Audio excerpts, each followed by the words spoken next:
Ready? Got boogies. Hey everybody, it's Melissa and this is my dog Daisy.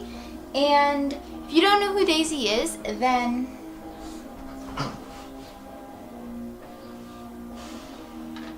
okay, she's over it already. So I guess she's gonna be spending the rest of the video back there.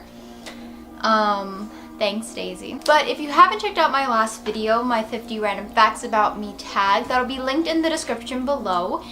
But I mentioned that I am training and that I have a service dog in training, Daisy. And so this video is just all about her, why I have her, what she does, kind of that thing. The reason why I'm creating this video is because, one, I like to watch these videos myself, so there might be some people that discover this video and say, hey, I want to see more about your dog, and or just, hey, I am here for the other stuff, I don't care about your dog.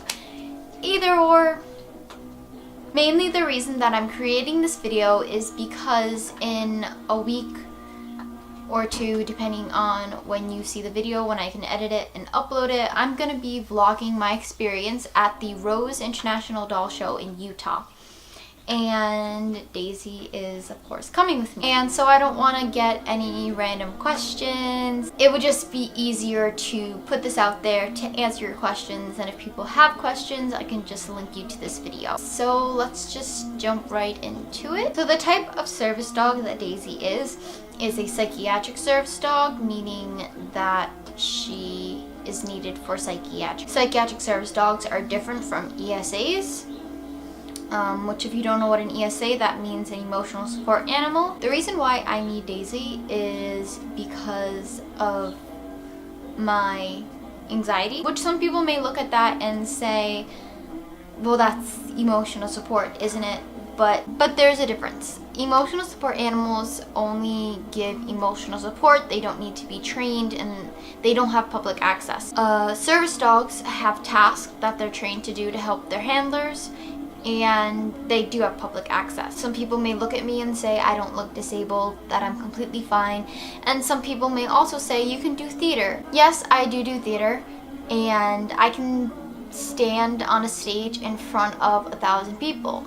However, if I'm in a crowd of 1,000 people with 1,000 different sounds, it's not going to turn out very good. My anxiety gets triggered by crowds and by a lot of different sounds going on. I'm sorry, if you can hear music and people singing, that is my dad. He's something, so ignore it.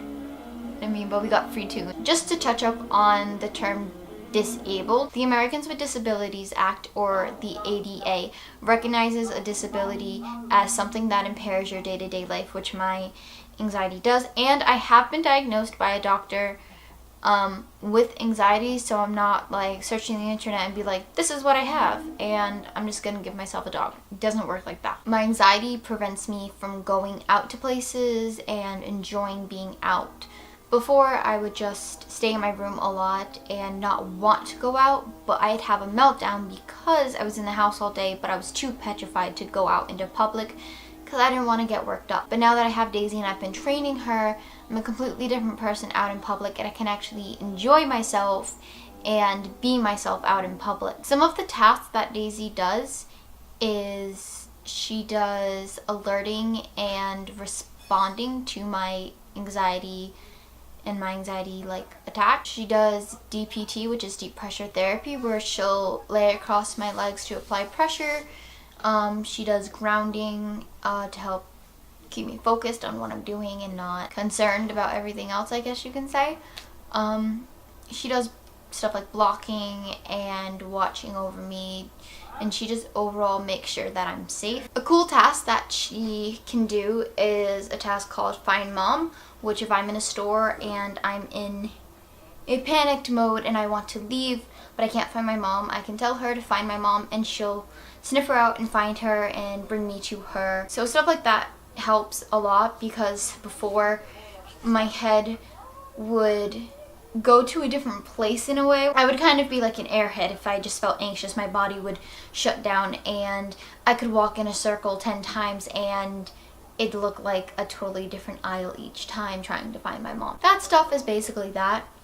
Those are some of the things that I might get questions about, so if those answer your question. A couple other things about her. I've been owner training her for almost a year, but I'm looking into getting her into some puppy classes just to help with distractions and getting used to being around other dogs, just in case there are the service dogs or just any other dog. Mainly because we had an incident a little bit ago where a dog almost attacked her and mauled her to death, so she's a little jittery on that. But I've been working with her, you know, trying to fix that issue, and you know, she's doing good. One thing people may say, like, oh well, she doesn't look like a service dog like right now, but that's because she knows the difference between vest on and vest off. So with the vest on, she knows she's supposed to act a certain way and do this and do that. With the vest off, she knows I can bark and run around and have fun and not really care about what Melissa's saying, because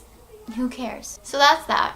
If y'all are wondering how old she is and what kind of breed, she is 2 years old and 4 months. March 3rd, 2015 was her birth, and she is a golden doodle, which means she is a mix between a golden retriever and a poodle, which are two of the smartest breeds, and she's also hypoallergenic. She started training at about 1.5 years, which is kind of late to some people, but she picked up on things and she's still picking up on new things. I feel as long as she can learn them and she can do them and she knows what they mean, then there's never really a late start. This is my other dog, Faith.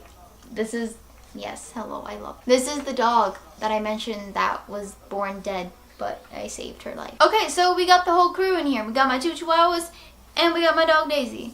We're all good. Daisy obviously has no interest in the camera, but it is very hot in here. How I got Daisy is we got her 2 years ago at a, which I know sounds really bad, a store, but she was originally just supposed to be a household pet. And at this time when we had originally gotten her, I didn't know about psychiatric service dogs. I only knew about emotional support dogs. I didn't really know much about it. When I found out about psychiatric service dogs, she was about a little over 1 year, and I was like, let me look more into it. I'm the type of person to go looking online thinking that I have to register her. So I went online and I found one of those websites that did that, and me and my mom were talking about it. And then I did some more research and I realized and found out that those are just scams. So if you do not know, registration and certification for service dogs in the US is not legit. It's just a scam.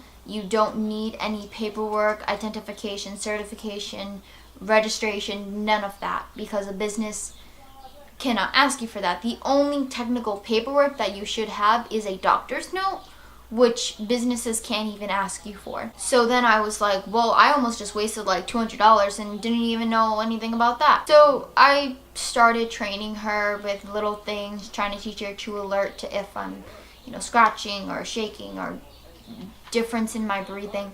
And I started teaching her those things, and I started teaching her new things, and I would work with her a lot, and she was picking up. She's a completely different dog when she's in a vest. That's really all I can think about for this video. I think I covered a decent amount of information. If you guys have any more questions about her that I didn't answer, if you guys are interested in seeing vlogs or just videos of when I take her out in public, then let me know in the comments. So like this video with a big thumbs up, and if you didn't like the video, then just to like it for Daisy because she's adorable. Make sure you subscribe if you haven't subscribed already so you don't miss any of my future videos. I'm trying to put them out there and pre-film and like pre-edit and all that fun stuff so I can just send them away. Tell your friends to check out my channel and to subscribe because it only boosts my confidence and makes me happier. Like I said, comment any video suggestions or more questions that you have about Daisy. If you haven't seen my last video,